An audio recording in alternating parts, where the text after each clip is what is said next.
The rain painted the streets in silver, the air thick with the smell of wet stone and secrets. Nights like this were my bread and butter.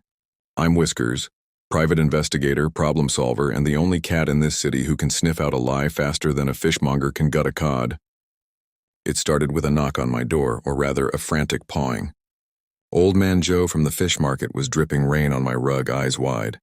They took everything, Whiskers, salmon, tuna, even the cheap mackerel. I grabbed my coat, more for style than warmth, and headed down to the docks. The market was a mess, a busted lock swinging on the door, fish scales scattered like confetti, and one unmistakable scent in the air. Trouble. Trouble smelled like tuna that night.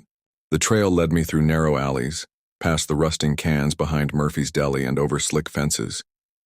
I stopped at the first suspect's place, Tabby Tony, a petty thief with a taste for shrimp. His whiskers twitched when I questioned him, but his alibi checked out.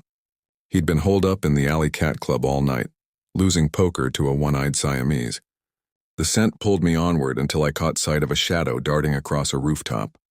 Sleek, fast, and far too confident, the Midnight Mouser, a name whispered in back alleys and fish cellars. He was the kind of cat who left no prints, only empty shelves.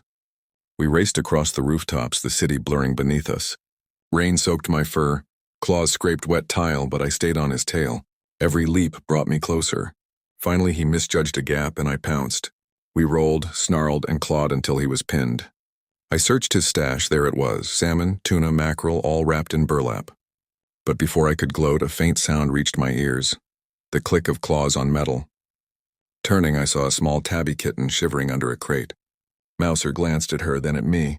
His eyes weren't proud, they were desperate. She was thin, too thin.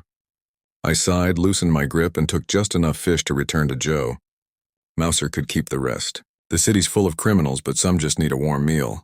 When I got back, Joe's thanks was simple. A nod, a saucer of milk, and the kind of silence that says you've done the right thing. The rain had stopped, but the street still glistened. I padded home, tail high, knowing tomorrow there'd be another case. Another scent, another night where the city needed Whiskers.